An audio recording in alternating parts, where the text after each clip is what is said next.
Um, Good day, colleagues. Good day, grade 12 learners. I hope everything has been well. And in terms of class preparation, in terms of revision, in terms of everything that has to do with chemistry and physics. Let me say physical sciences in general, and all the other subjects. Remember, you need all the subjects for you to pass grade 12. Today I want us to concentrate on reaction rate. Specifically, I want us to talk about the practical side of reaction rate, because I know there's an experiment that you do on rate of reaction, but I want us to relate the theory that you know about reaction rate to the practical part of reaction rate. So we are also going to touch on the drawing of the graphs, relating that to the theory, because it has been a problem for a while and we want you to be able to get all the marks that you need to get when questions are asked at the end of the year. Now let us have a look at last year's paper, November 2020, paper 2. On question 5, they were given the following question. The reaction of calcium carbonate and excess dilute hydrochloric acid is used to investigate one of the factors that affect reaction rate. The balance equation for the reaction was given there. Now, it is the reaction of calcium carbonate with hydrochloric acid. And specifically, you were told that hydrochloric acid is in excess. Now, the same mass of calcium carbonate is used in all experiments. And the temperature of the hydrochloric acid in all experiments is 40 degrees Celsius. What does that mean? It means the mass of calcium carbonate is kept constant. It does not change. It also means the temperature of the experiment was kept constant as well. It does not change. And then you were also now told that the reaction conditions of each experiment are summarized in the table below. And there are 3 experiments there, experiment A, B, and C. Remember, in a statement above, it is said the mass of calcium carbonate is kept constant, meaning for A, B, and C, the mass did not change. And also for A, B, and C, the temperature did not change. It was 40 degrees Celsius. Now, as you see also on the table, the concentration of hydrochloric acid in all 3 experiments, A, B, and C, was kept constant. So also, the concentration was kept constant. Now, what is it that was changed in this experiment? It is the state of division of calcium carbonate.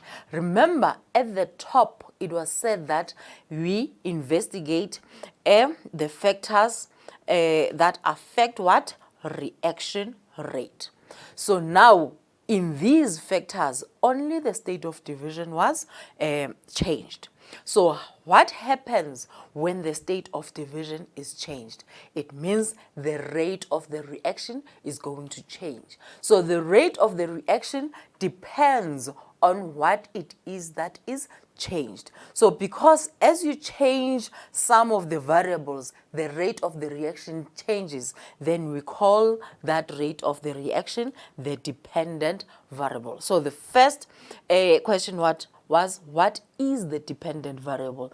The dependent variable is the rate of reaction. Why do we say it is the rate of reaction? Because when you change the state of division of calcium carbonate, the rate of reaction changes. And then what is the independent variable? You must remember, the independent variable is that variable when you do an experiment or somebody does an investigation, it is that variable that that person is changing. So when you change that variable, then the rate of the reaction changes. So what variable was changed in our experiment? We can see that the mass was kept constant, therefore mass was not changed.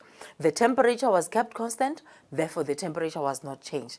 The concentration was kept constant, therefore the concentration was not changed. But the only variable that was changed in this experiment was the state of division of calcium carbonate. So the independent variable is the state of division Whether you say of calcium carbonate or just say state of division is fine.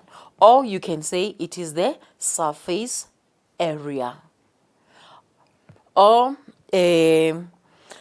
either the state of the division or the surface area. Now, that is okay. Now,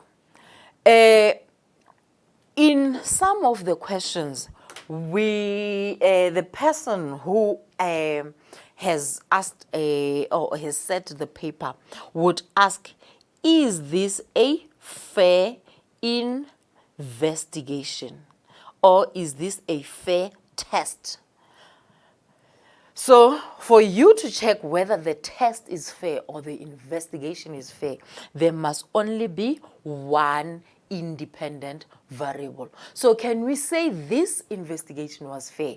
Yes, the investigation was fair because there is only one independent variable. That independent variable, in this case, it is the surface area. That is why, for example, at the end of the year, when you are writing, say for instance, your chemistry paper, you will write that paper on the same day, whether you are at Limpopo, whether you are in Free State, anywhere in South Africa. Learners of grade 12 will write that chemistry paper on the same day.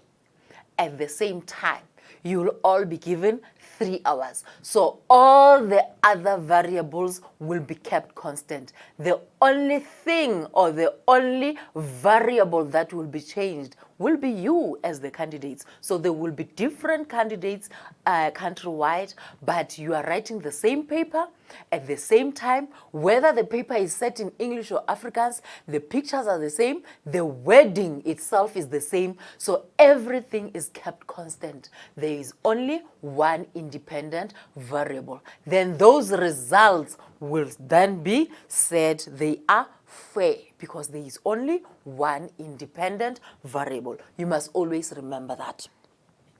Now, say for instance now, you have the same investigation, but in this case, what now will be the independent variable?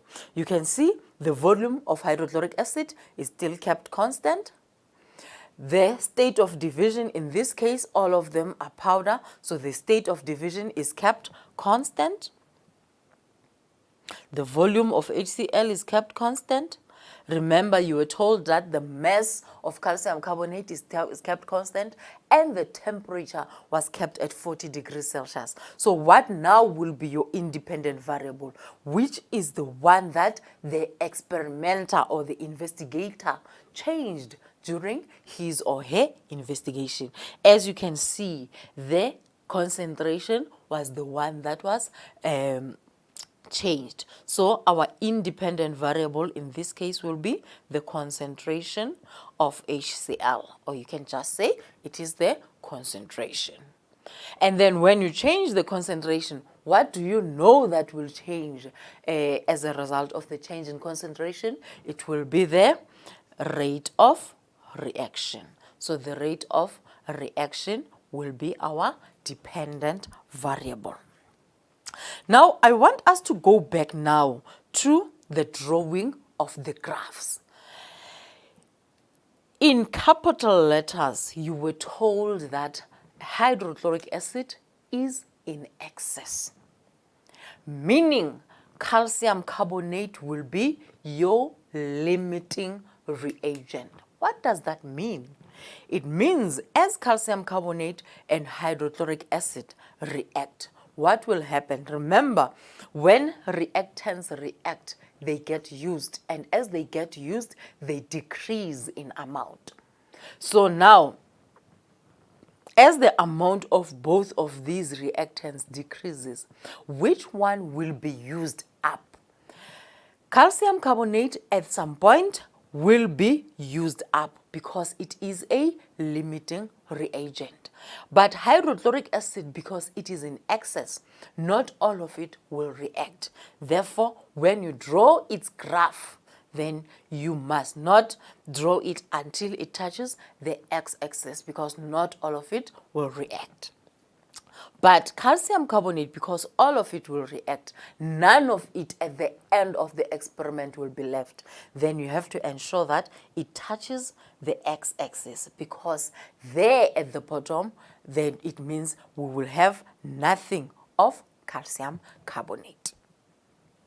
Now, there will be this horizontal line at the end of the experiment. What does that horizontal line mean? Fortunately for you, tomorrow you'll be doing a chemical equilibrium. I want you to check the difference between drawing the graphs in terms of reaction rate as well as in terms of chemical equilibrium. In a rate of reaction, there is only one reaction, which is from reactants and forming products. But in chemical equilibrium, you'll also be talking about the reverse reaction, where now these products will go back to reactants. Now, that is where you'll talk about equilibrium. But in this case, because we only have one reaction from left to right, reactants forming products, therefore, this horizontal line, it is where the reaction is complete. And if you know which one is the limiting reagent, then it is okay to say, because calcium, it is where calcium carbonate is used up, because you know it will be used up at the end. But you may not say it is where equilibrium is reached, because this is not a reversible reaction. Okay, now let us continue then. Now, in one of the questions of last year, it was said now, carbon dioxide. Remember, this is our reaction. Calcium carbonate and hydrochloric acid are reactants. And then the products are calcium chloride, water, and carbon dioxide. So carbon dioxide is one of the products. Now, in this reaction, it is said carbon dioxide produced in experiment A is collected in a gas syringe. The volume of gas collected is measured every 20 seconds, and the results obtained are shown in the graph below. Now, before we attempt to answer any question, I want you to have a look at the steepness of the graph. Remember, every time when we talk about the factors that affect rate, we will talk about, for example, the concentration. As the concentration decreases, in this case, it will be the concentration of HCl. As the concentration of HCl decreases, the rate of the reaction will decrease. Remember, HCl is a reactant, so it is being used. As it is used, therefore, its concentration will decrease. Now, as its concentration decreases, what will happen to the rate of the reaction? It will decrease. And then you can also talk about calcium carbonate. As calcium carbonate is being used, as the amount of calcium carbonate decreases, therefore the rate of the reaction will decrease. So as the reactants get used, the rate of the reaction will decrease. Now you can explain the rate of the reaction when looking at the graph by steepness. The steeper the slope, or the steeper the gradient, therefore it means the rate of the reaction is high. As the reactants get used, the steepness decreases. So as you can see, the steepness decreases until such time where you'll have a horizontal line. So what does this horizontal line mean? It means the reaction is complete, or it means calcium carbonate is used up. So every time when you draw your graph, try to make at the beginning it must be steeper, and then as the time goes on, the steepness of the slope decreases, showing that the amount or the concentration or whatever the volume or the state of division, whatever it is, the amount of reactants get decreased. Therefore, as the reactants decrease, therefore the rate of the reaction will decrease. For example, as the concentration of HCl decreases, therefore the rate of reaction will decrease. So always check the steepness of the slope. It will tell you about the rate of the reaction. So now, in case you are asked, as last year's learners were asked, between which time interval shows the high reaction rate, between 0 and 20 seconds, or between 20 and 40 seconds, or between 40 and 60 seconds. Therefore, in this case, you would say it is from 0 to 20 seconds. Why? Because the graph or the slope of the graph is steeper between 0 and 20 seconds compared to the slope of the graph in the other time interval. If you don't want to explain in terms of steepness, then you can explain in terms of the rate of the reaction. The steeper the slope indicates actually that the rate of the reaction is higher. Therefore, you would say the rate of the reaction between 0 and 20 seconds is higher because of the steepness of the slope, or because the concentration, for example, of HCl is higher at the beginning. But because you are given the graph, it is always advisable to explain in terms of the graph. So the steeper the slope, the higher the rate. The less steep the slope, the lower the rate. Now, another question that may be asked: how long did it take for the reaction to occur? You can see that the graph was drawn for 120 seconds. But does that mean it took 120 seconds for the reaction to occur? Let us have a look at the shape. We said from 60 to 120 seconds. The shape shows that at the top there, the line is horizontal. What does that mean? We said it means the reaction is complete. So when was the reaction complete? The reaction started being complete after 60 seconds. So now, how long did it take for the reaction to occur? It only took 60 seconds. Between 60 and 120 seconds, there was no reaction occurring because all the calcium carbonate was used up. You cannot say because the reactants were used up. Remember, we have two reactants. We have calcium carbonate, we have hydrochloric acid. And we are told that hydrochloric acid is in excess. Therefore, hydrochloric acid will not be used up. So if you say the reactants are used up, it is actually incorrect. It is the calcium carbonate that is used up because it is the limiting reagent. Now let us move on. Redraw the above graph and label it graph P. Now let us try to draw the graph. So the graph was volume of carbon dioxide in cubic centimeters. And then there is also the time in seconds. Then we're told that we are supposed to redraw the graph. So let us try to draw the graph showing the decrease in steepness up to where now the graph is horizontal. And then we are told that we should label this graph graph P. And then the next question said, on the same set of axes. When the question says on the same set of axes, that means you do not have to draw another graph.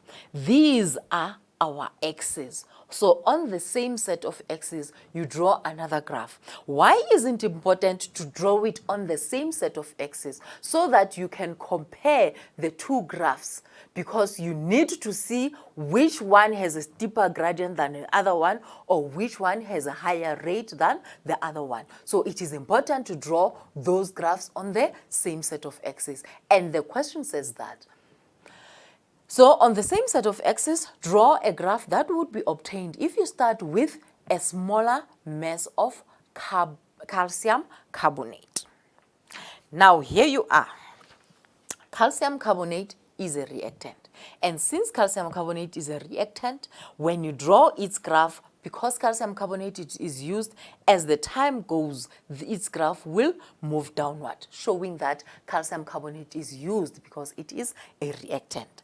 But the graph that we are drawing now, it is the graph of carbon dioxide.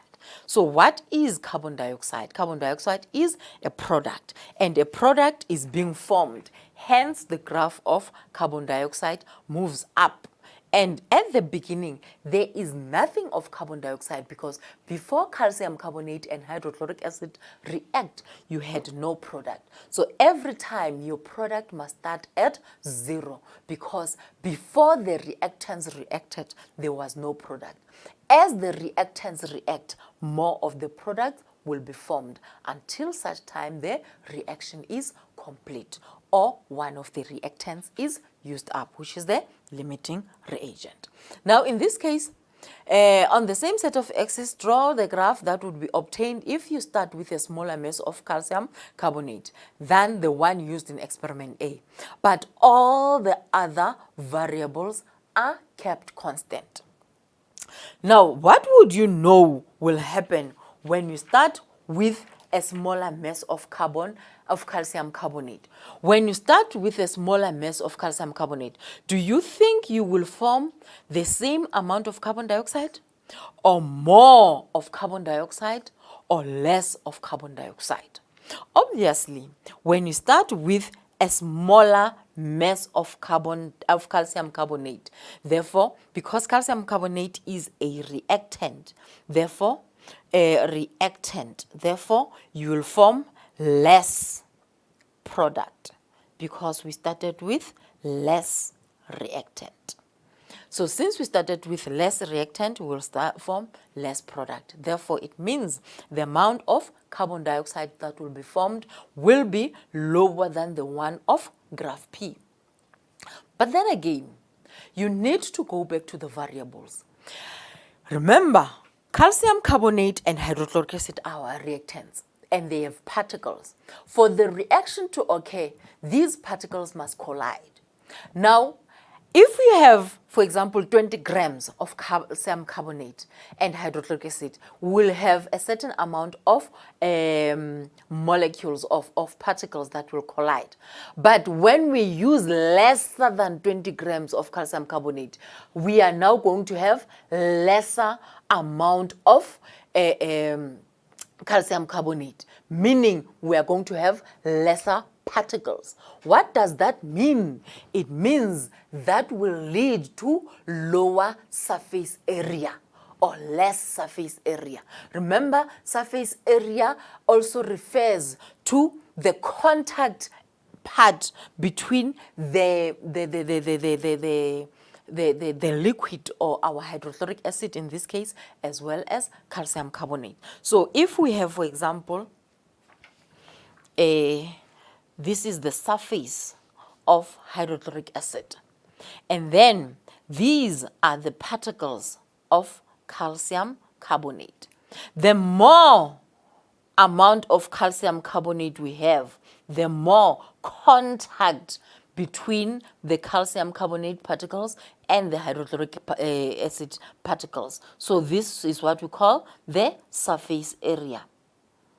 But now, if this was 20 grams, it means if we use lesser amount of calcium carbonate, therefore it means we are going to have lesser surface area. So therefore, using less calcium carbonate leads to smaller surface area. What do you know from your factors that affect rate happens when the surface area is decreased? When the surface area is decreased, the rate of the reaction will also decrease. Therefore, it means now when you draw the graph, we should know that the rate of the reaction has decreased, and also there will be lesser volume of carbon dioxide. Then we were told that we should label this graph Q. So why does graph Q? We understand the part that, okay, we were told that we are using lesser mass of calcium carbonate. Since calcium carbonate is our limiting reagent, it means if we use less calcium carbonate, we'll definitely form less product, which is, in this case, less carbon dioxide. Therefore, it means the amount of carbon dioxide will be lesser. But then again, lesser reactant, in this case, which is a solid, remember calcium carbonate is a solid, lesser mass of calcium carbonate will lead to a lesser surface area. When the surface area is lower, therefore the rate of the reaction will be lower. Hence, the graph is less steeper when compared to the one of graph Q. You can see graph Q is deeper, but graph P is deeper because of the large surface area, but graph Q is less deeper because the surface area has decreased. And then another question, a catalyst is added, but the other conditions of experiment A are kept constant. So now you had graph P, and then now a catalyst is added. What do you know? What does the catalyst do? A catalyst speeds up the reaction. So the reaction where there is a catalyst will be faster than the reaction where there is no catalyst. Now we are told that a catalyst is added, but the other conditions of experiment A are kept constant. So you must draw now the graph on the same set of axes, but now a catalyst was added. Only a catalyst was changed. All the other variables are kept constant, meaning the mass of calcium carbonate is still the same as the mass of calcium carbonate when graph P was drawn. So does that mean carbon dioxide that is formed will be more, less, or the same as this of graph P? Because the mass of calcium carbonate is the same, it means carbon dioxide that will be formed will be the same as for that of graph P. But what will be different? The difference now comes because a catalyst in this case has been added. Therefore, the rate of the reaction will be higher when the catalyst is added. So what do you know happens to the steepness of the slope when the rate is higher? It becomes more steeper. Therefore, when the catalyst is added, your graph will be steeper, but you must remember that the final product, so you must draw it in such a way that the final product is still exactly on top of graph P. Why should it be there? Because the mass when graph P was drawn is the same as the mass of this graph that is drawn, which we're told that we must label it graph R. But now let us check the steepness. The steepness of graph R is greater than the steepness of graph P. Why? Because the rate of the reaction of graph R is greater than the rate of the reaction for graph P. Why is the rate of the reaction higher for graph R? Because a catalyst was added. Fine. The last one. A lower temperature than the one in experiment A was used, but the other conditions were kept constant. So in this case, it is not a catalyst that is added. We still have the same mass because we are told that only the rate of the reaction, only the temperature was decreased. All the other conditions were kept constant. It means the mass of calcium carbonate is the same. If the mass of calcium carbonate is the same, it means the amount of carbon dioxide that will be formed will be the same. And then we're told that the other conditions were the same, meaning the concentration of HCl will be the same. All the other conditions, only the difference will be the temperature. What do you know about the temperature? When the temperature is decreased, what happens to the rate of the reaction? The rate of the reaction decreases.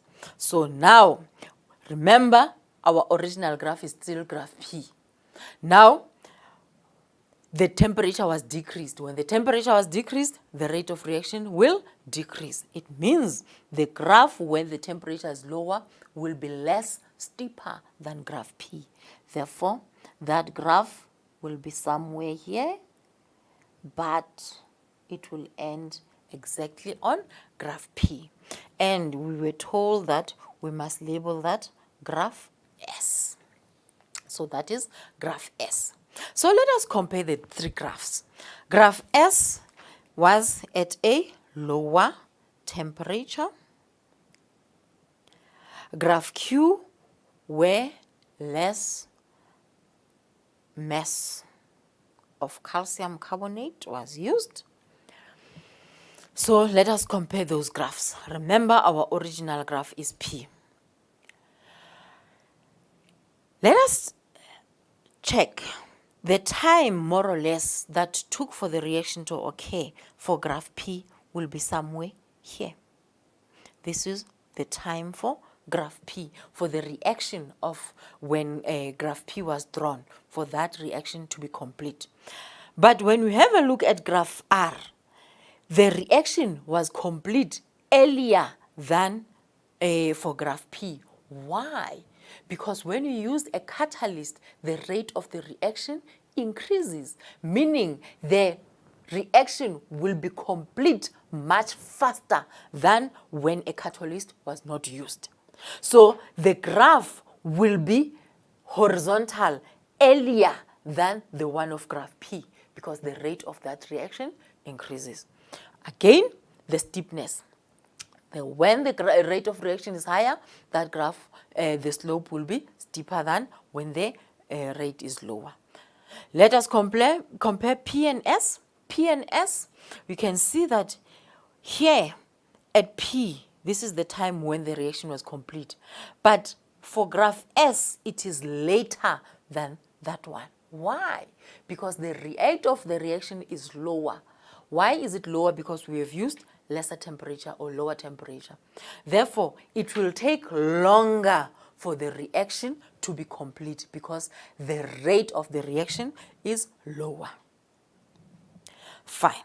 So that is how we need you to draw your graphs always. And when you explain, if you are given a graph, explain in terms of steepness. Relate steepness with the rate of the reaction.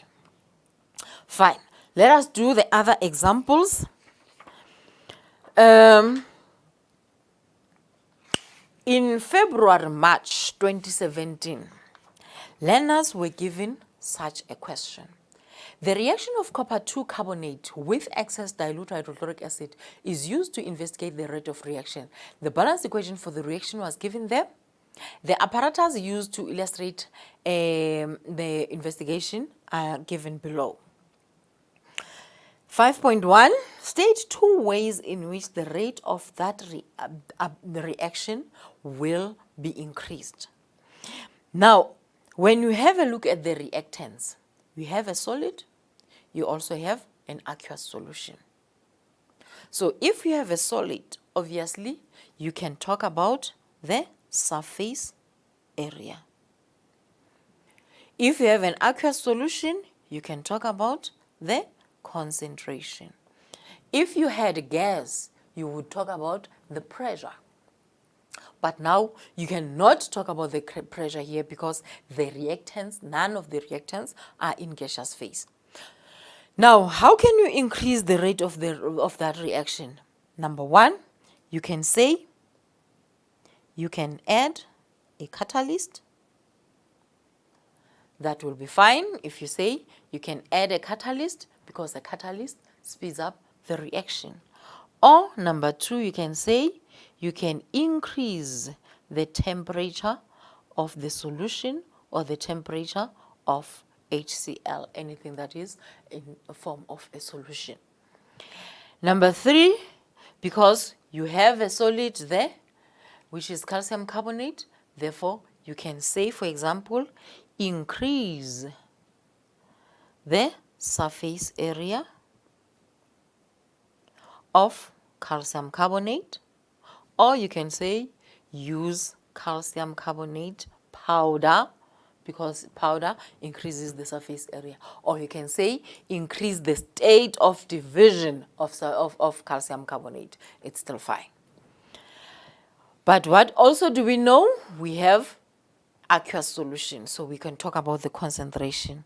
So you can also say, let us increase the concentration of HCl. Any two of those answers would be correct. And then, so that was two ways in which you increase the rate of the reaction, one each. And then the next question, during the investigation, samples of both pure and impure copper carbonate of equal mass are used. The graphs below are obtained from the results. Now, you are shown with dotted lines and solid lines. Which one is for pure copper and which one is for impure copper? So the dotted line is the graph of impure copper carbonate, and the solid line is the graph of pure copper carbonate. Now, 5.2, write down the reaction time for the reaction of pure copper carbonate with HCl. Now, what do we know about the graphs? Without even having a look at the reaction, if the graph shows a decrease, we already know that that is a graph of what? Of a reactant. But when you go back to the equation, you can see copper carbonate is a reactant, so you know that. But then again, the question says that write down the reaction time for the reaction of pure copper carbonate. So which one is for pure copper carbonate? It is the solid line, the graph of the solid line. So now, how long, in other words, did it take for the reaction to occur? What do we know about the horizontal line? The horizontal line shows that the reaction is complete. So did the reaction take 70 seconds to occur? No. By 70 seconds, obviously, everything was, the reaction was complete. But let us have a look at 60 seconds. At 60 seconds there, the graph was already horizontal. It means at 60 seconds, the reaction was already complete. So where did this graph start to be horizontal? We can see at 40 seconds, it is still not yet horizontal. At 41, when we have a look between 40 and 50, there are 10 lines. It means the first line will be 41, 42, 43, up to 50. Therefore, at 41 seconds, the graph was not yet horizontal. But at 42 seconds, it now starts being horizontal. So anywhere between 42 and 50 seconds, it was acceptable for you to give that particular value. But let us say, for example, we say, we can see definitely at 43 seconds, it was horizontal. Therefore, the time it took for the reaction to be complete was 43 seconds. Remember, this is the answer for this one. It is 43 seconds. Remember, the question says, write down the reaction time, and the time is given in seconds. So you must also give it in seconds. Remember, when we give the answer always, we give the answer with correct units. So for us, we are saying it started being horizontal at 43 seconds. Therefore, it means the reaction took 43 seconds to occur. Now, 5.3, I skipped because that's what we are going to do next week. Next week, we are going to talk about the collision theory. 5.4, sketch a graph of volume of gas produced versus the time of the reaction of pure copper carbonate. Indicate the reaction time on the x-axis. Now the graph, we are told that we need to draw the graph of the volume of gas produced. So if it is produced, it means it is a product. Now, Which gas was produced there? We go back to our equation.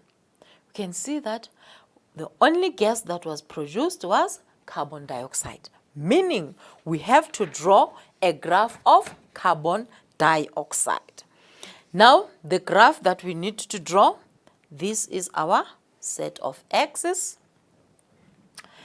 Then we are told that it is the graph of volume of gas. So you can say volume of gas or volume of carbon dioxide, because we now know it is carbon dioxide. Then we can show that we must know what we're talking about. So the volume of carbon dioxide or the volume of gas. Now, the volume of gas that is collected there, we can say maybe the volume is in cubic centimeters or in cubic decimeters. It doesn't really matter, but it must be the correct unit of volume. And then we know that on the x-axis, it will be the time in seconds as it was given there. Now, what do we know about the product? We know that the product is being formed. And before the product was formed, or before the reactants reacted, there was no product. Therefore, our graph must definitely start at 0. As the reactants react, more of the products are formed. Therefore, we try to start with a steeper slope, and then as time goes on, the steepness decreases, and then the graph becomes constant. And then in 5.2, we said it took 43 seconds for the reaction to be complete. So where the graph starts to be horizontal, therefore it will be 43 seconds. Now, that question was 2 marks. How was it marked? The first mark there was for, let us check. The first mark there was for the graph drawn from the origin with a decreasing gradient. So this part where the gradient starts being steeper and then it decreases. The graph starts being steeper and then the gradient decreases. So this part, this first part, is a mark. And then the second mark was for the constant volume after 42 to 50 seconds. So it was given, you as learners were given that you can say it took between 42 and 50 seconds for the reaction to be complete. But when we had a look at our reaction, we said 43 seconds. So 43 seconds is still between 42 and 50, therefore we are correct. Now, it means on your graph, you will indicate there it starts to be constant at 43 seconds. That was your second mark. But if no labels on the axis, therefore, you would be penalized 1 mark. So it is important every time when you draw your graph, you label your axis. And it was given graph of volume of gas. So you can say volume of gas, 1 mark. You know the unit of volume, therefore you put the units in brackets. And then for the x-axis, it was already given in the graph that is given in the paper. So it is time in seconds. So you can have a correct graph and a correct shape, but if you did not label your axis, therefore you would lose 1 mark. So it is important to do that. Now let us also have a look at another question.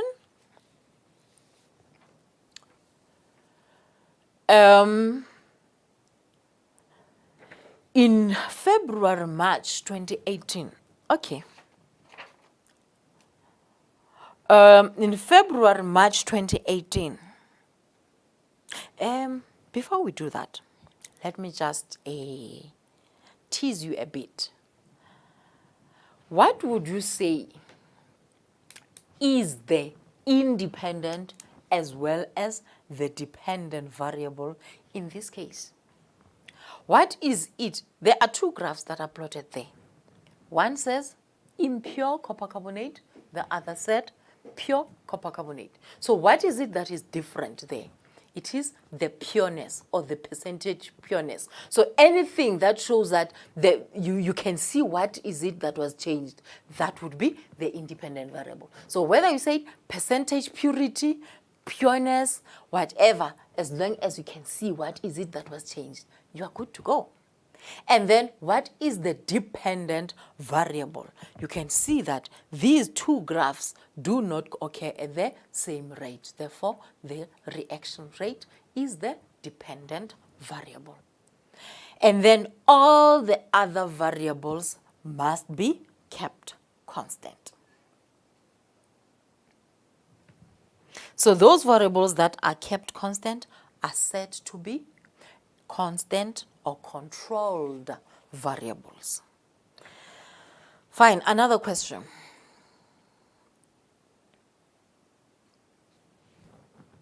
Learners use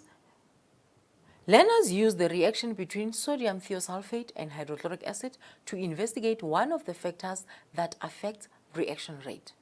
The balance equation for the reaction is given there. So that's sodium thiosulfate plus hydrochloric acid there. And then the diagram shows how, the diagram below shows the experimental setup that is given there. In the first experiment, 50 cubic centimeters of sodium thiosulfate solution is added to 100 cubic centimeters of a 2 mol per cubic decimeter dilute hydrochloric acid solution in a flask that is placed over a cross drawn on a sheet of white paper. The hydrochloric acid is in excess. So if hydrochloric acid is in excess, therefore it means sodium thiosulfate is our limiting reagent. So it means it is the one that will be used up. The sodium thiosulfate will be the one that is used up. So when you draw the graph of, for example, sodium thiosulfate, definitely it must touch the x-axis.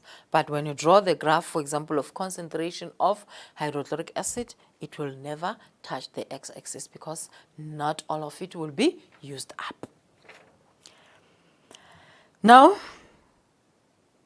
in the first experiment, 50 cubic centimeters of sodium thiosulfate solution is added to 100 cubic centimeters of the 2 moles per cubic decimeter dilute hydrochloric acid, and we are told that hydrochloric acid is in excess.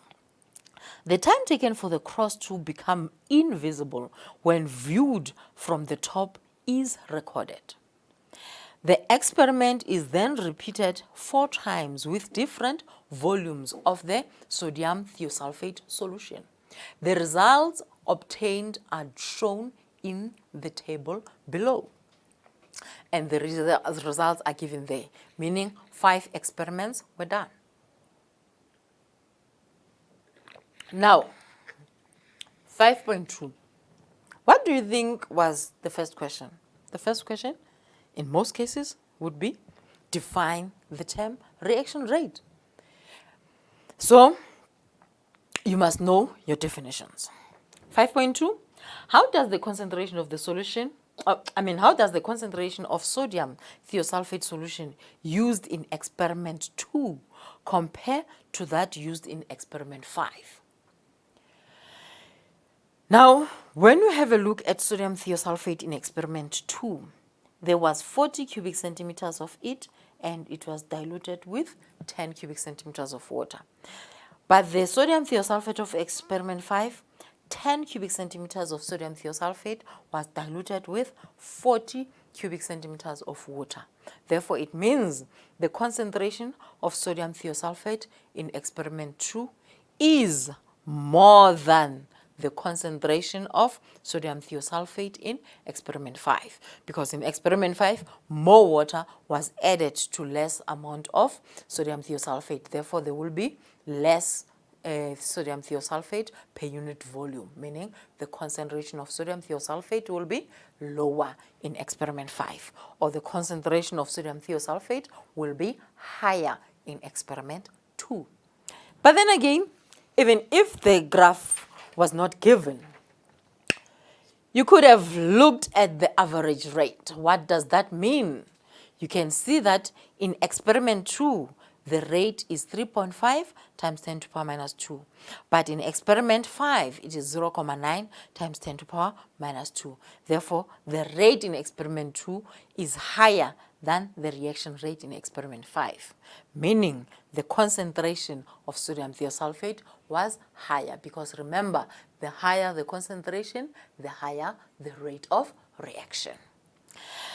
Now, if a rate is given as 4.4 times 10 to the power minus 2, sometimes that might confuse us. So when you get things like this, for example, because in the next question it says, draw the graph of average reaction rate versus volume. For you not to get confused, use the numerical values that you know. In other words, instead of saying 4.4 times 10 to the power minus 2, take your calculator and then use your calculator and say, okay, 4.4 times 10 to the power minus 2. What is it? It is 0.044. 3.5 times 10 to the power minus 2 will be 0.035. This will be 0.026. This will be 0.017. And then 0.9 times 10 to the power minus 2. What will that be? It will be 0.009. At least these values are better in terms of, you know, you can see, already see which one is bigger than the other one.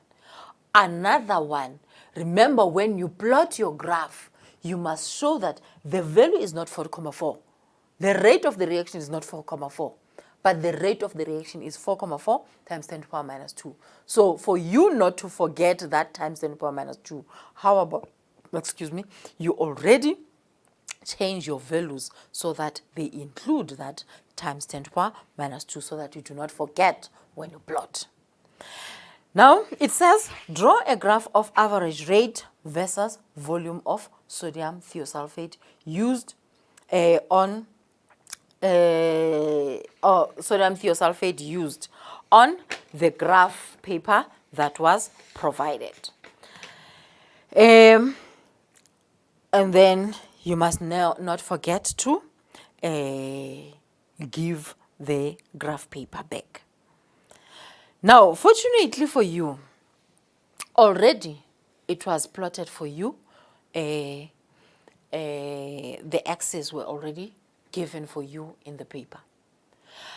So that axis, remember when you draw a graph, your axis, in your axis, the difference between each block must be the same. So if this is 0.5, from here to there is 0.5, meaning from there to there must be 0.5. Each space must be a difference of 0.5. So it is 0.5, 1, 1.5, 2, 2.5, 3. And this is 0.5 times 10 to the power minus 2.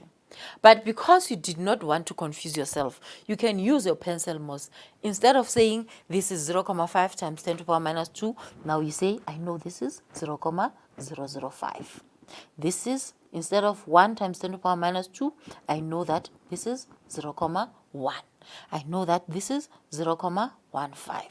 This is 0.2. This is 0.25. Let us check. This is 1 times 10 to the power minus 2. 1 exponent minus 2. Therefore, this is 0.01. This is 0.0. This is 0.015. This is 0.02. This is 0.025. This is 0.03. This is 0.035, 0.04, 0.045, 0.05. In other words, you take these numbers, you multiply it by 10 to the power minus 2 in your calculators so that it doesn't confuse you. So you can just write this in pencil. Now you know that, okay, now I have 0.09. When the volume of sodium thiosulfate when the volume of sodium thiosulfate was 10 cubic centimeters, the rate was 0.09. So when the volume of sodium thiosulfate was 10, the rate was 0.09. So if this is this is 0 and this is 0.05, therefore it means the difference here is 5. Then you can take that 1 on top, which is 0.05, you divide it by 5. Therefore it gives you 0.01. It means the difference in all these spaces is 0.001.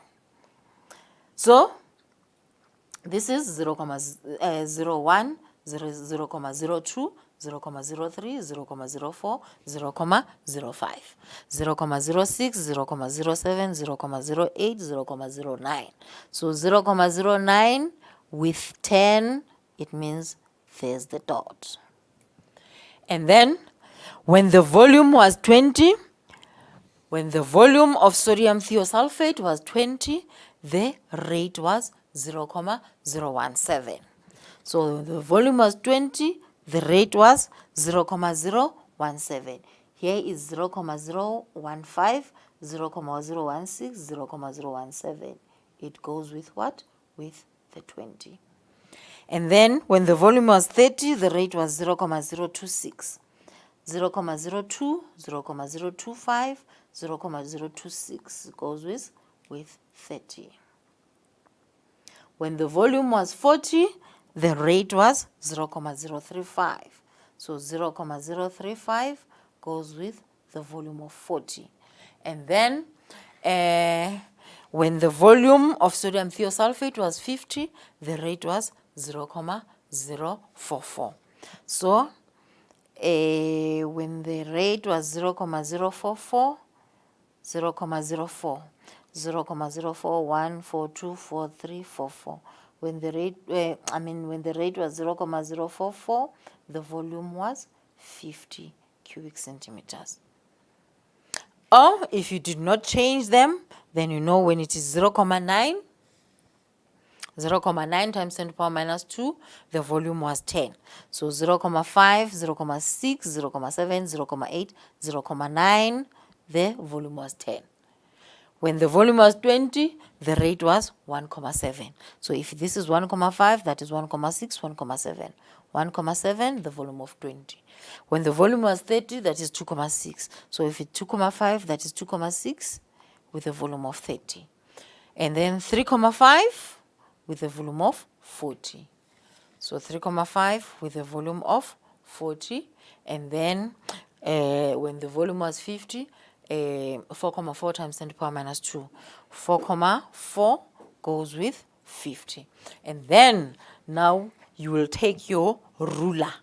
Unfortunately, I don't have a ruler, but you will take your ruler and draw, connect those that are able to connect. In this case, it looks like that is a straight line. But use your ruler, don't use the hand like I did. Now, that was for 3 marks. Draw a graph of average reaction rate versus the volume of sodium thiosulfate used on, draw that graph on the attached graph sheet. So that graph sheet was provided. And fortunately for you, everything was already given on your axis. That was for 3 marks. And then 5.4.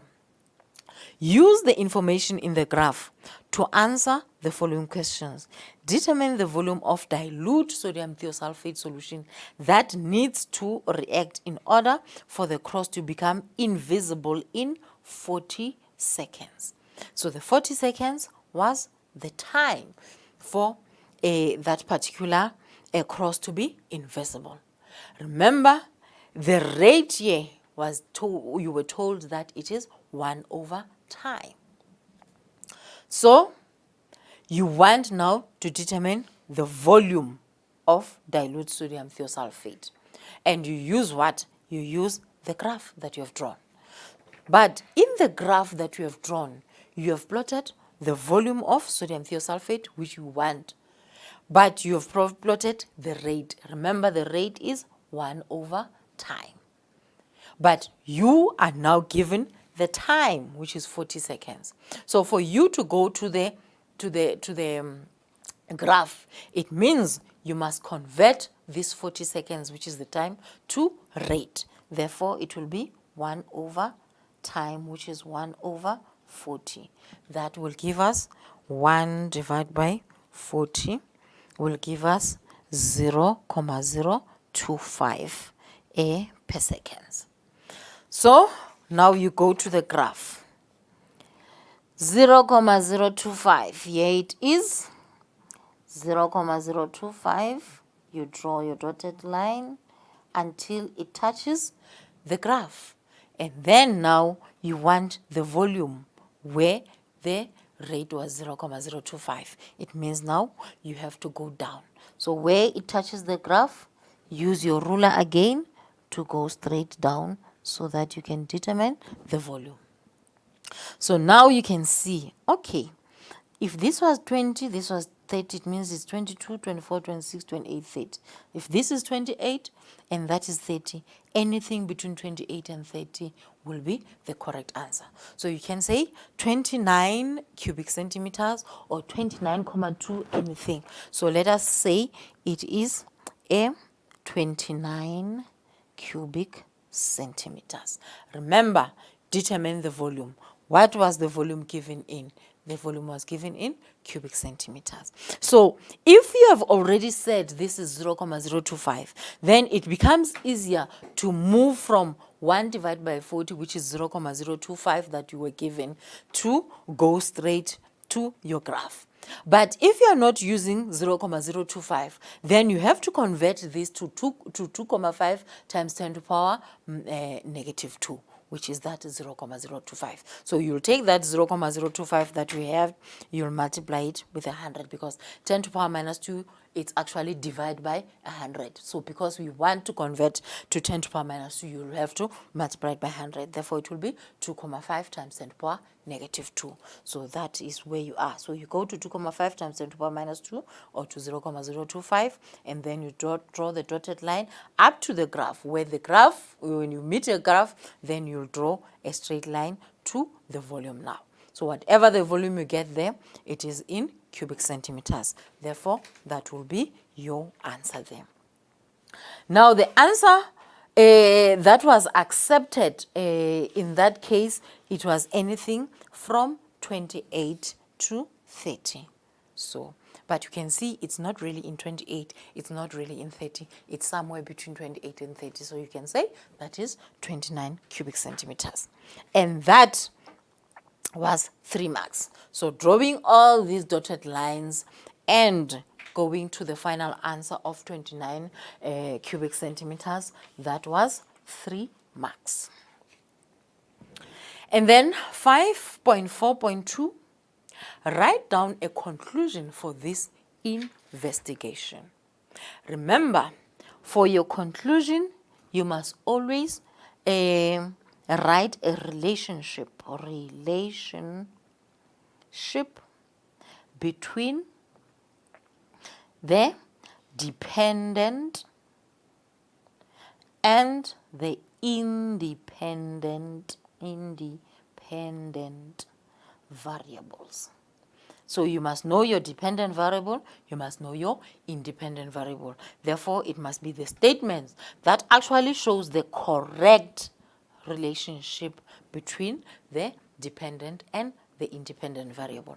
So what is your dependent variable in this case? You can see that whatever that was happening affected what? The reaction rate. So your dependent variable is the reaction rate. Your dependent variable is the reaction rate. What is your independent variable? What is it that was changed by the person who was doing an experiment? You can see at the beginning, the person used 50 cubic centimeters of sodium thiosulfate and didn't add water. In the second one, used 40 cubic centimeters of sodium thiosulfate and added 10 cubic centimeters of water. So the total volume was kept constant because it was 50 in all the cases. But because the person doing the experiment was adding water, it means the person was actually diluting sodium thiosulfate. So what is it that he was changing? He was changing the concentration of sodium thiosulfate. So what is the independent variable? It is the concentration of sodium thiosulfate. So now what do you see? As more water is added, it means the concentration of sodium thiosulfate decreased. So as the concentration of sodium thiosulfate decreased, what happened to the rate? The rate also decreased. And you know that when you do your factors. But this was proven in an investigation. So as the concentration of sodium thiosulfate decreases, the rate of the reaction decreases. That is your conclusion. And that is a correct conclusion. So what now will be your conclusion? You can say, as the concentration of sodium thiosulfate decreases, the rate of the reaction decreased. That is 2 marks. So what name can you give the concentration of sodium thiosulfate then? It means the concentration of sodium thiosulfate is actually the independent variable. So you need to know your variables every time when you do your experiment. Now let us carry on with the other question. Now say for instance now you have the following question, which was taken from May-June 2017. It is still question 5. Now, then it is said the apparatus below is used to investigate one of the factors that affect reaction rate. So, one of the factors that affects what? Rate of reaction or rate of decomposition of hydrogen peroxide. The balanced equation for the reaction is given there. And the reactant is only hydrogen peroxide. 2 experiments are conducted. The reaction conditions are as follows. In experiment 1, we have 50 cubic centimeters of hydrogen peroxide, and it is allowed to decompose at 30 degrees Celsius. In experiment 2, it is still 50 cubic centimeters of hydrogen peroxide. Therefore, the volume of hydrogen peroxide is kept constant. And then, also in experiment 2, it is allowed to decompose at 30 degrees Celsius. So it means the temperature of hydrogen peroxide is also kept constant. But in the second experiment, it is in the presence of copper 2 oxide powder. And then the apparatus of the experiments are shown there. In all the experiments, you can see you have conical flasks, and you have hydrogen peroxide that is in the flask. Remember, it's either called a conical flask or an LMR flask. I'm saying this because remember, sometimes you are asked to identify or to label the apparatus. So you must know it is the conical flask or the LMR flask. And then in both experiments, you have graduated syringe. What does that mean? It is the syringe that has readings there, that has marks there, so that you can be able to check the volume of the gas that is produced there.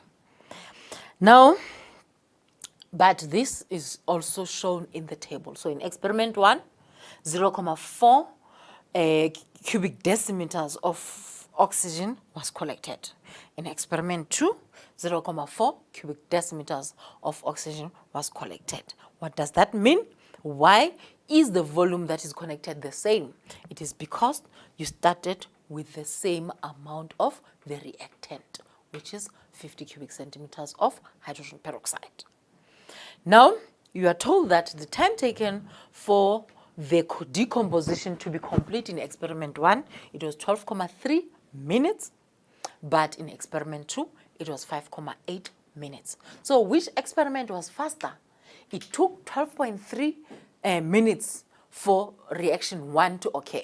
For experiment 1, the reaction of experiment 1 to occur.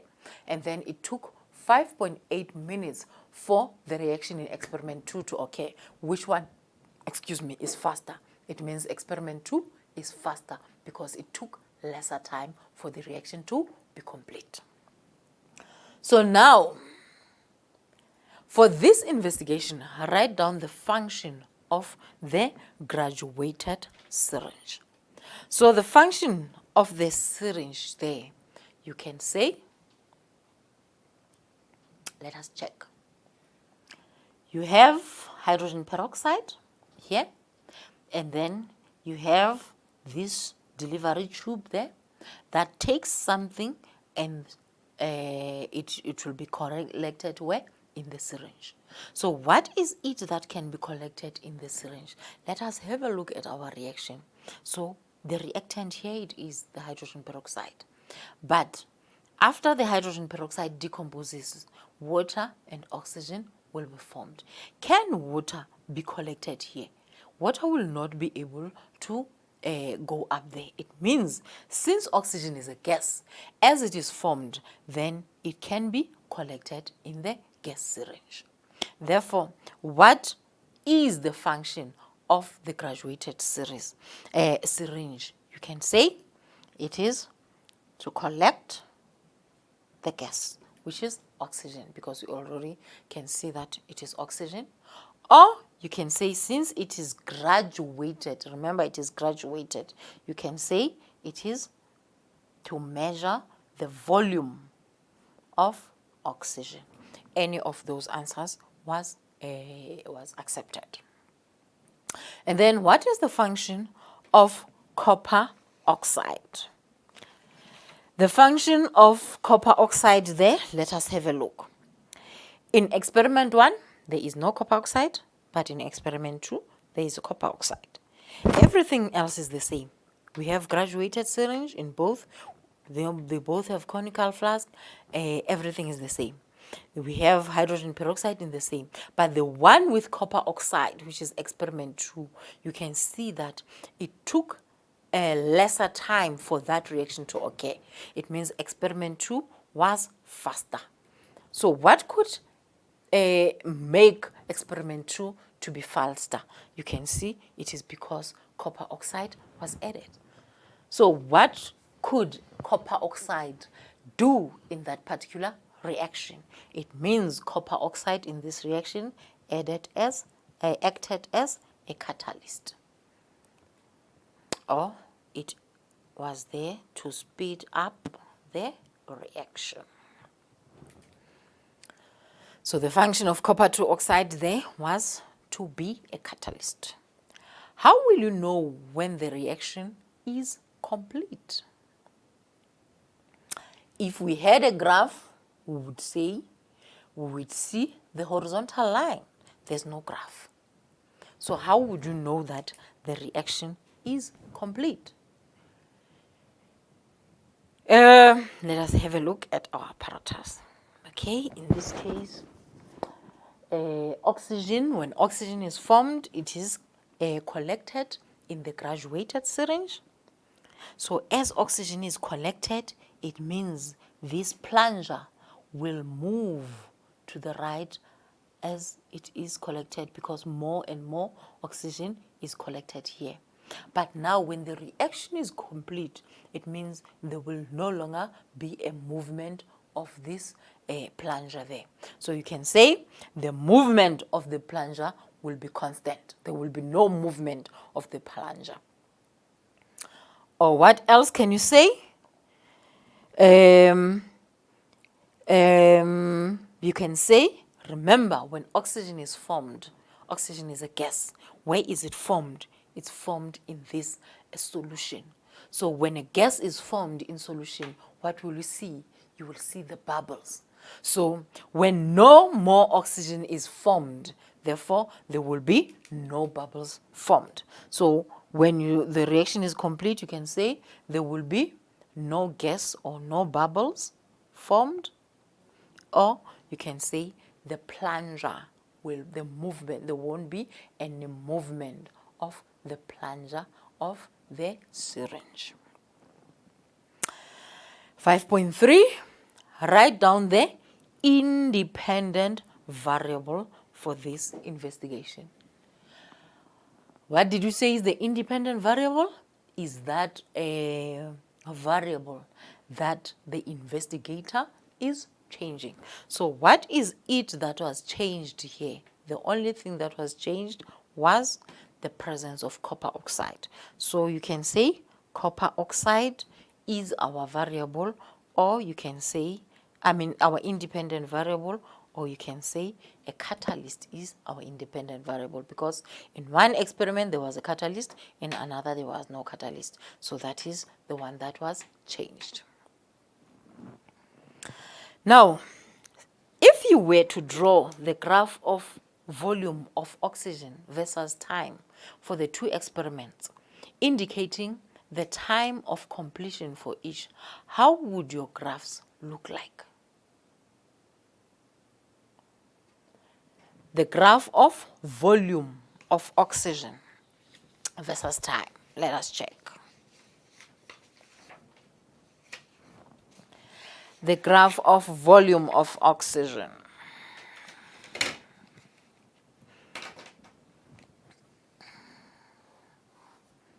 Volume of oxygen.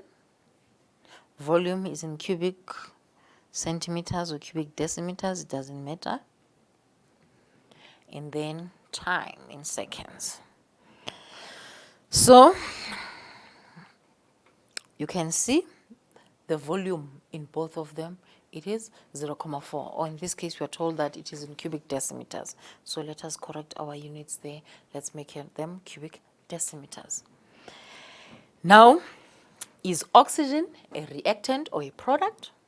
Oxygen is a product. So at the beginning, did we have any oxygen? No. We only had oxygen when hydrogen peroxide started decomposing. So the graph will start from 0, showing that there was no oxygen at the beginning, and therefore the oxygen started to form and the steepness started to decrease. The steepness of your slope started to decrease until you had a horizontal line there. Where was the horizontal line? At 0.4 cubic decimeters. So if this is the graph of experiment 1, let us call it experiment 1. On the same set of axes, how would you draw the graph of experiment 2? Remember, experiment 2 took a shorter time to occur, meaning the reaction was faster, or the rate of the reaction was higher. So if the rate of the reaction was higher, how would the slope be? The slope will be steeper. Therefore, this would be our experiment 1, and it will start being complete faster than experiment 2. So this will be the graph of experiment 2.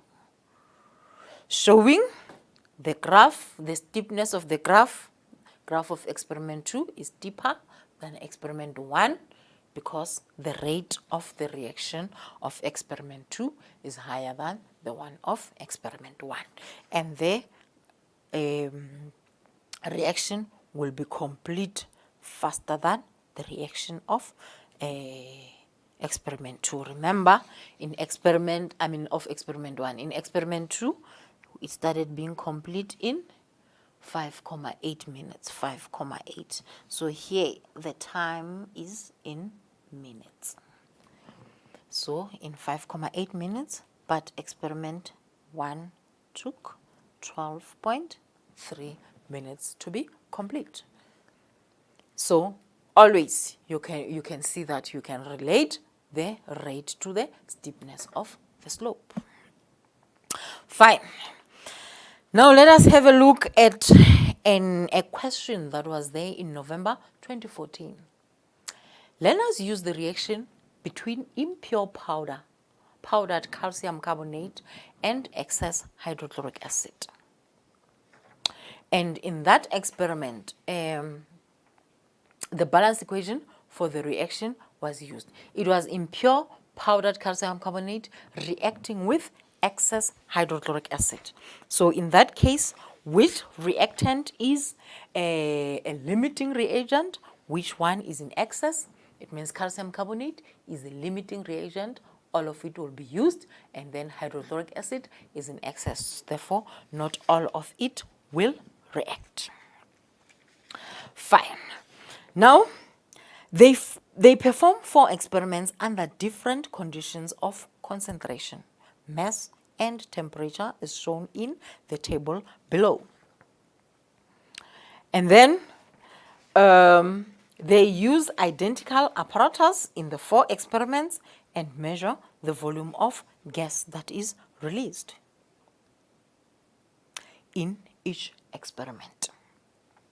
The results of experiment 1 and 3 are compared in the investigation. So if you compare the results of experiment 1 and 3, this is experiment 1, this is experiment 3. What is it that you can see that is different there? In experiment 1 and 3, the concentration is the same. The mass of impure calcium carbonate is the same, but the temperature is different. So the first question, write down the independent variable. So what would be our independent variable? What is the variable that was changed there? That is the temperature. Therefore, the initial temperature of the acid is our independent variable.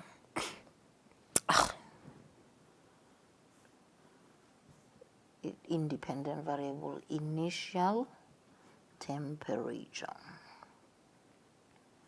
of the acid.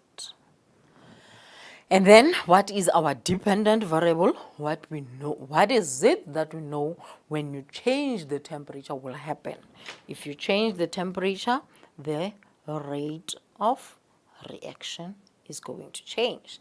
Therefore, the rate of the reaction depends on the temperature there. Therefore, it is the dependent variable. Excuse me. The learners obtained graphs A, B, C, and D below from their results. Those are the graphs A, B, C, and D from the results of the experiments that are conducted, which is experiment 1, 2, 3, and 4. Which one of the graphs, A, B, C, or D, represents experiment 1?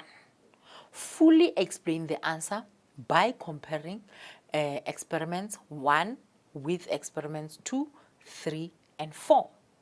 That is for 6 marks.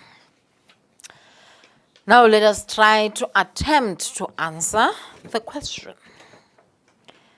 It is said we must compare experiment 1 with experiment 2 and 3 and 4. So let us first compare experiment 1 and 2. When you compare experiment 1 and 2, we can see that the concentrations are not the same, but the masses are the same and the temperature is the same. So can we say that is a fair test? Yes, it is a fair test because there is only one independent variable in this case, which is the concentration. So let us compare now experiment 1 and 2. What do you know? The concentration of experiment 1 is higher than the concentration in experiment 2. What does that imply? The rate of the reaction in experiment 1 will be higher than the rate of the reaction in experiment 2. What do we know about the steepness of the slope of the graph?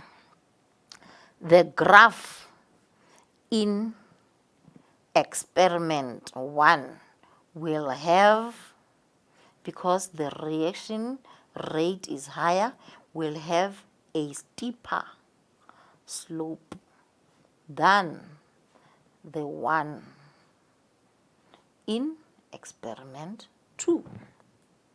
Is there anything that we can compare? Let us now go to the second one. We compare experiment 1 and experiment 3. Now when you compare experiment 1 and 3, the concentrations are the same, the temperatures are the same. The mass, initial mass of calcium carbonate is the same, but the temperatures are different. So the concentrations of HCl are the same, experiment 1 and 3. The mass of calcium carbonate is the same for both of them, but the temperature of experiment 3 and 1 are not the same. So what can we say?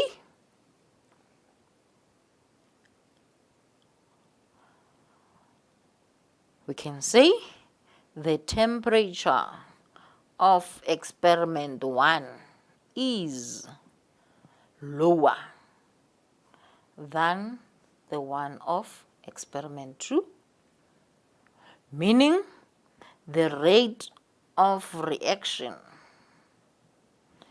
in experiment 1 will be, if the temperature is lower, the rate will be lower.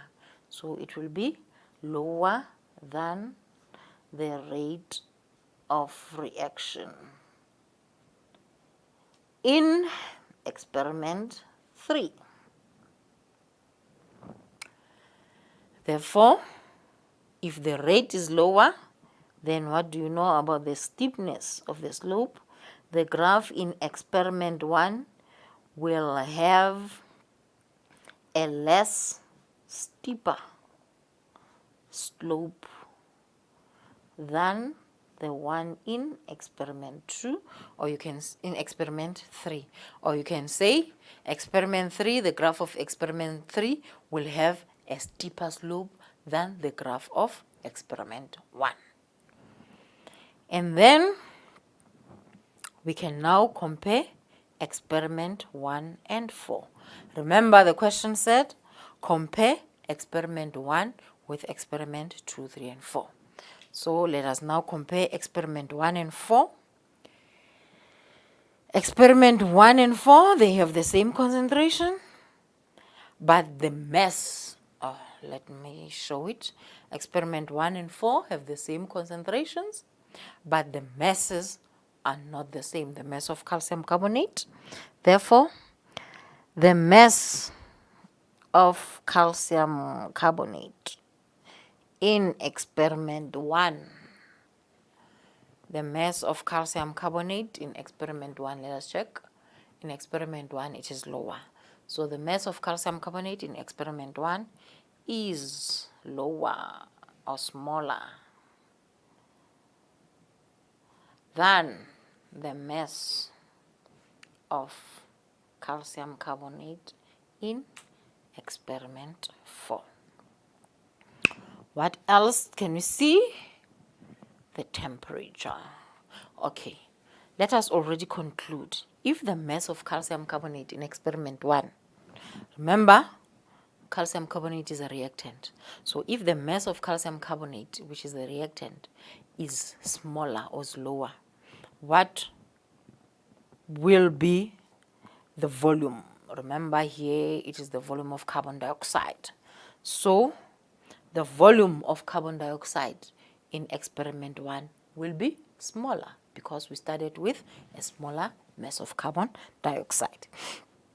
Therefore, if the mass of calcium carbonate in experiment 1 is smaller, therefore it means the volume of carbon dioxide in experiment 1 will be smaller than the one in experiment 4. And then What else did we compare? Here's the temperature. By the way, we can already, when the mass is smaller, what did we say will happen to the surface area? It means the surface area of calcium carbonate in experiment 1 will be smaller because the mass is smaller than the surface area in experiment 4, meaning the rate of reaction in experiment 1 will be lower than the rate of reaction in experiment 4. But then again, it is not only the mass. We can see the temperature. The temperature in experiment 1, let us check. It's 30 and 40. So the temperature in experiment 1 is lower than the temperature in experiment 4, meaning the rate of the reaction in experiment 1 will be lower than the rate of reaction in experiment 4. So if the rate of reaction is lower in experiment 1, what does that imply about the steepness? So the graph of experiment 1 will have, is it steeper or less steeper? If the rate is low, therefore it will have less steepness. So the less steeper slope than that of experiment 4 in experiment 1. So now let us have a look experiment 1 and 3. We said let us recap. We said the concentration of HCl in experiment 1 is higher than the concentration in experiment 2, meaning the graph of experiment 1 will have a steeper slope than experiment the one in experiment 2. So if, for example, B, C, and D, let us start with experiment 4. Already in experiment 4, we've seen there's a difference in mass. So since in experiment 4 there's a difference in mass, the mass of calcium carbonate in experiment 1 is lower than the one of experiment 4. Therefore, it means the carbon dioxide that is formed in experiment 1 will be lower than the one in experiment 4. Or the other way around, the carbon dioxide formed in experiment 4 will be higher than the carbon dioxide formed in experiment 1. So the one with a higher carbon dioxide, we can already say this is the result of experiment 4. Why experiment 4? Because in experiment 4, we can see that the mass of calcium carbonate is higher than the mass of the other experiment. Therefore, it means more carbon dioxide will be formed because we started with more mass of calcium carbonate. So graph A, where carbon dioxide that is formed is more, it means it is of experiment 4. Experiment 4 is taken care of. Now let us compare experiment 1, 2, and 3, where the mass of calcium carbonate that we started with is the same, meaning the amount of carbon dioxide that will be formed will be the same. Therefore, this is experiment 1, 2, and 3. Now let us start with experiment 1 and 2. We are saying in experiment 1, the concentration of HCl is higher than the one of experiment 2. Meaning experiment 1, the rate of the reaction will be higher. Meaning in experiment 1, the graph of experiment 1 will be steeper than the one of experiment 2. So if, for example, we say this is experiment 1, which is B, its slope will be steeper than the one of experiment 2. So this might be experiment 1 and that might be experiment 2. But let us check again.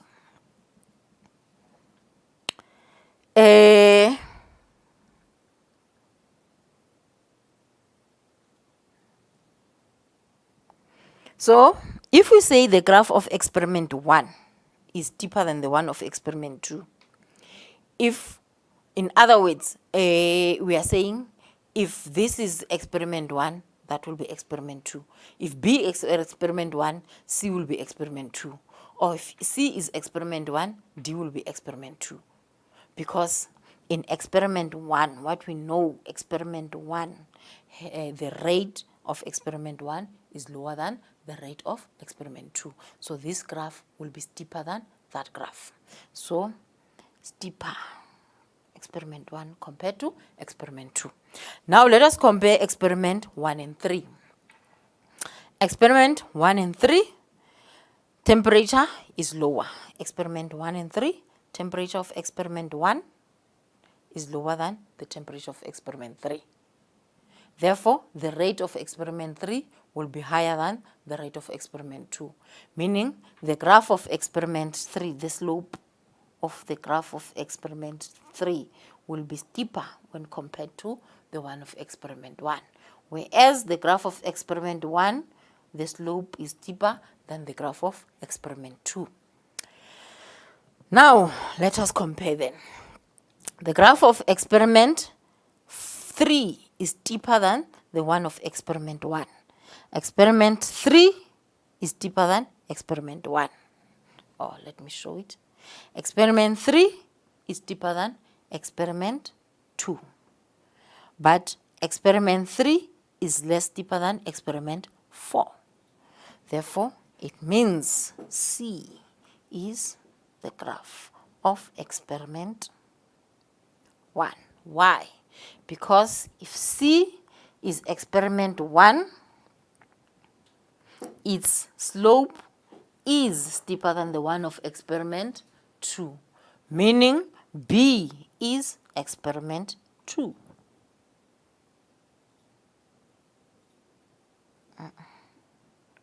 Meaning D is experiment 2, because the graph of C, I said this is experiment 1, because the graph of C is steeper than experiment 2.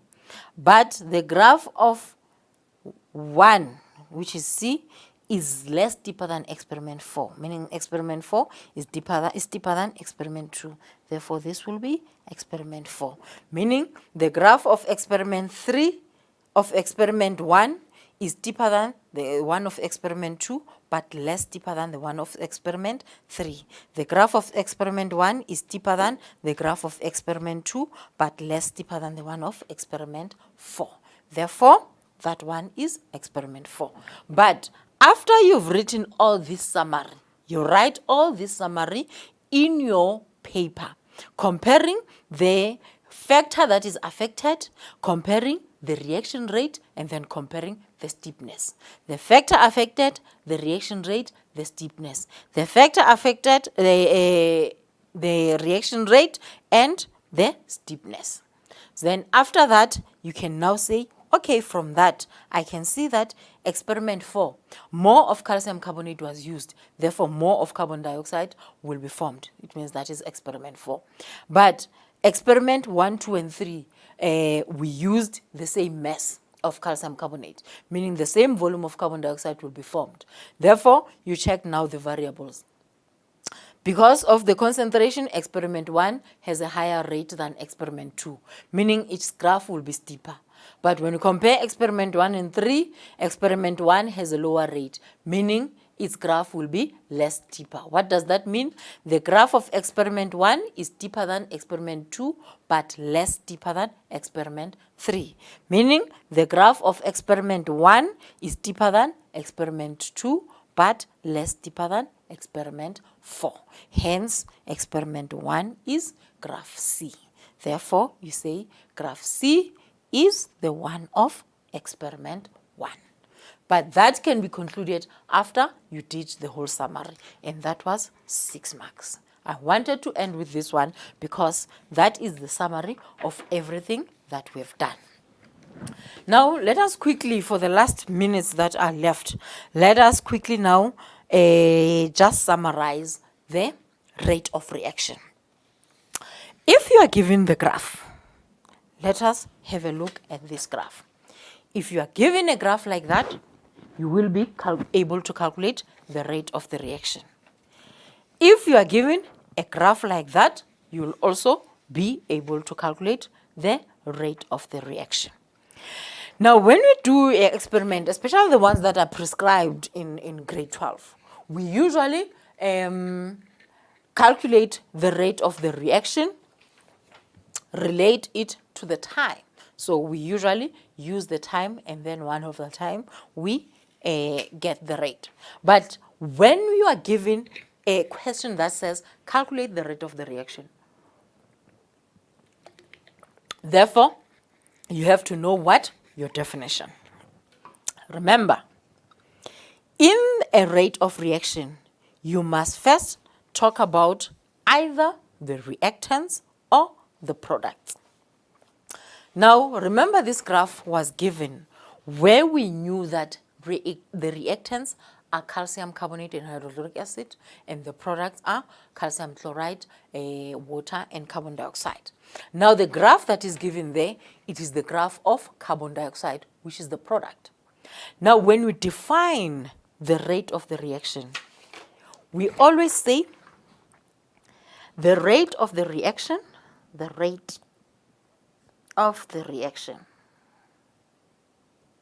is the change in concentration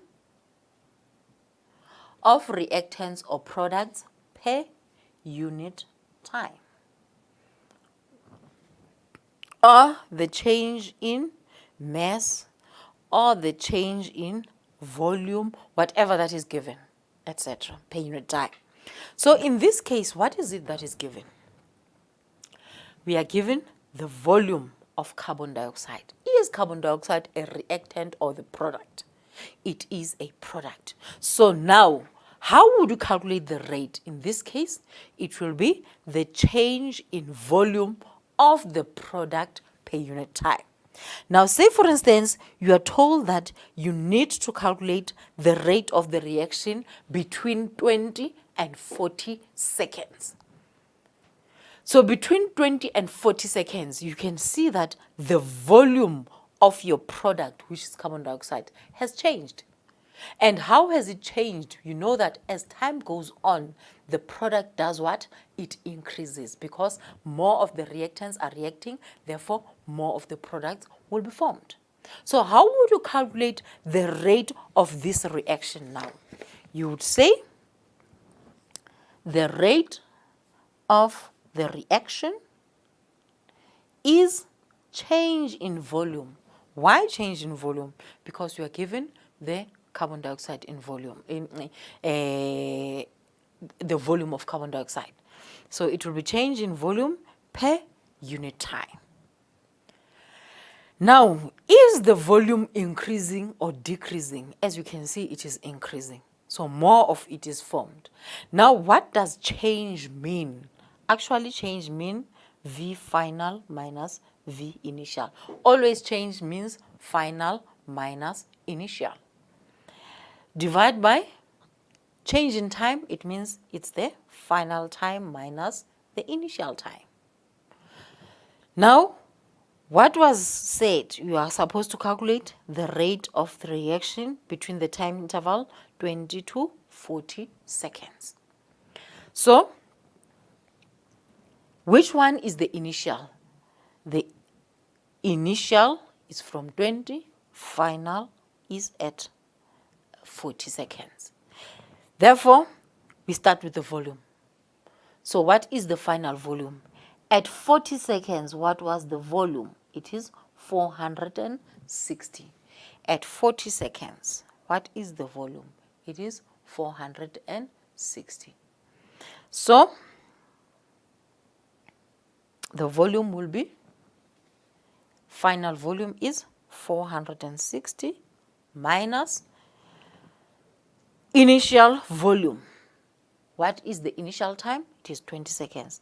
Therefore, the initial volume at 20 seconds will be 300. Therefore, initial volume is 300.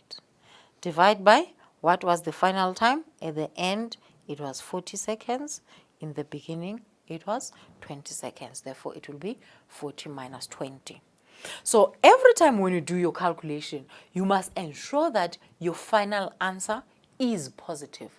And you must ensure that you always calculate the change in whatever that is on the y-axis, divide by the change of whatever that is on the x-axis. And the change is always final minus initial. So now, because we were told that it is from 20 to 40 seconds, what was on the x-axis final at 40 seconds, we had the volume of 460. Final initial at 20 seconds, we had the volume of 300.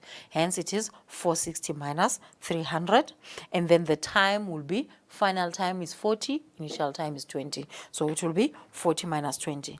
Therefore, it will be 460 minus 300 divided by 20, which is 40 minus 20. Therefore, that will give us something like 8. Now, how would you find the units? Remember, this was in cubic centimeters, as you can see from the graph. And the time is in seconds. So this was in seconds. Therefore, your units will be the numerator, cubic centimeters, and then you have divided by the seconds, it will be per second. But in most cases, you will be told that calculate the rate of the reaction in cubic centimeters per second. Now, say for instance, what was given was a reactant.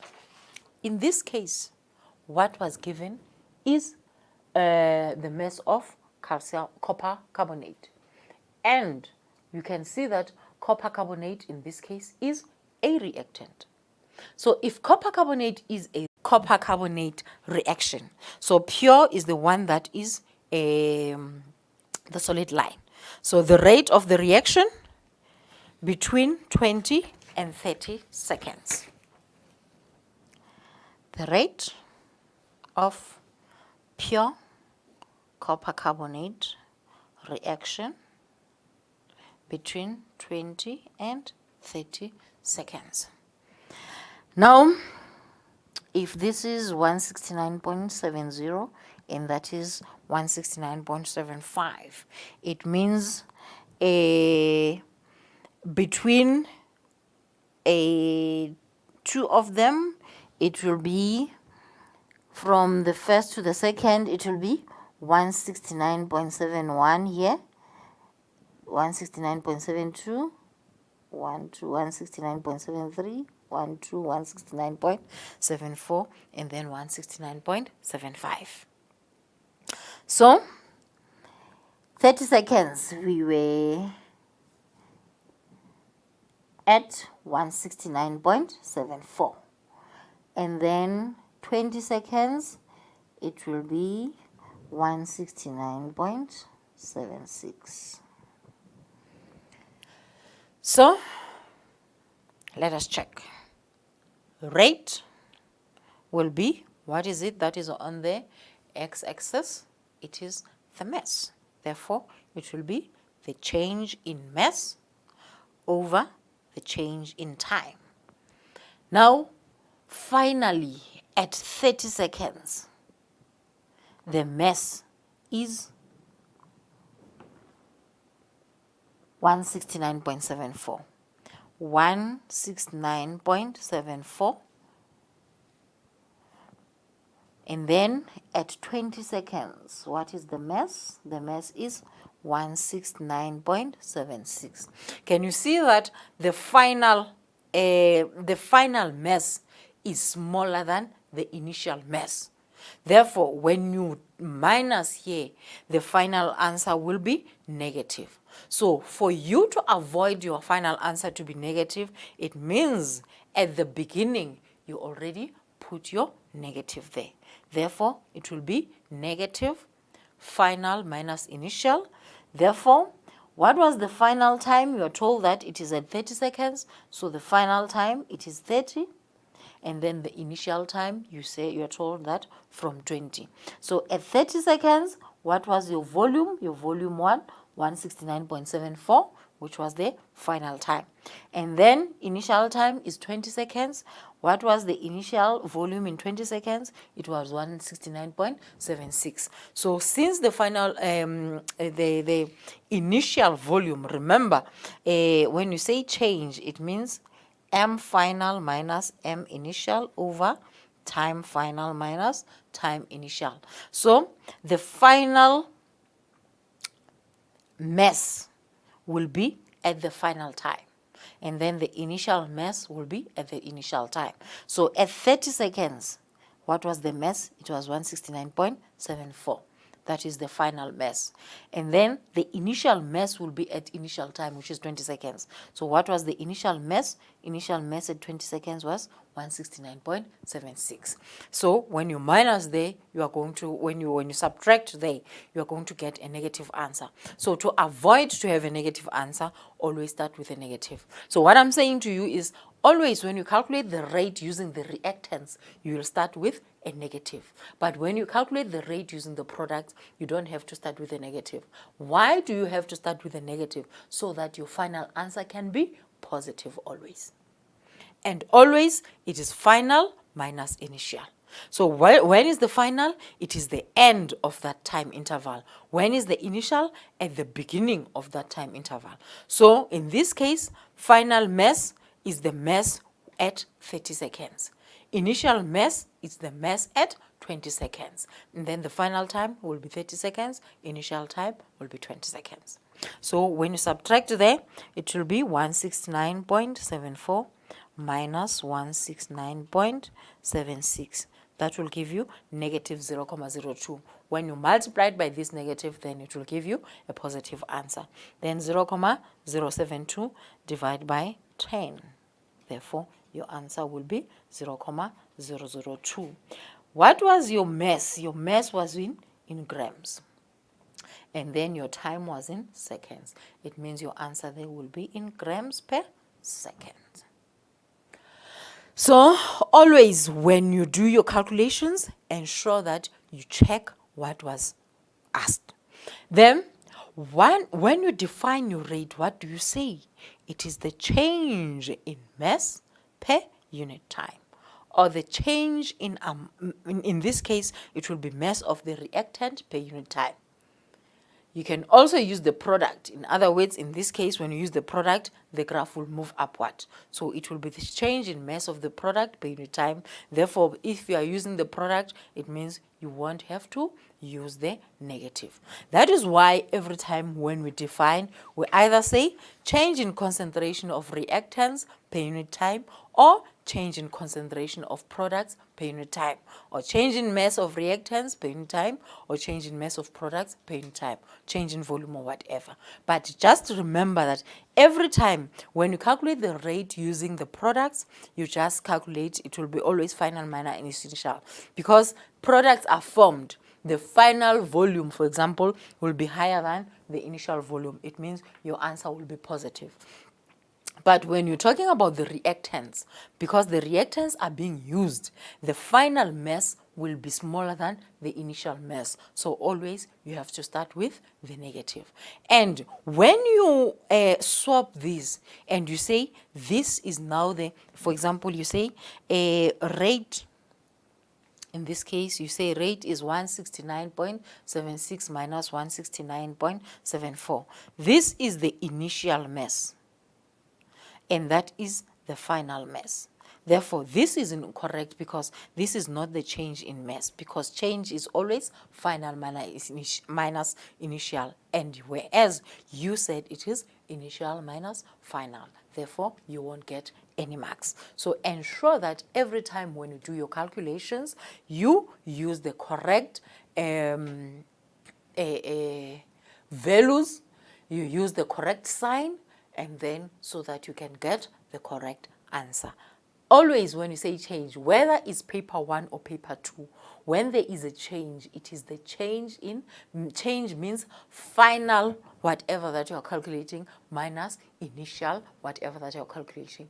Meaning in paper 1, when you say change in velocity, it is final velocity minus initial velocity. So every time when you calculate the change, whether you're calculating the gradient is always the change in whatever that is on your y-axis divided by the change that is or whatever on your x-axis. So change will always be final minus initial. And when you calculate your rate using the products, you don't have to start with a negative because products are being formed, meaning final products are more than initial products.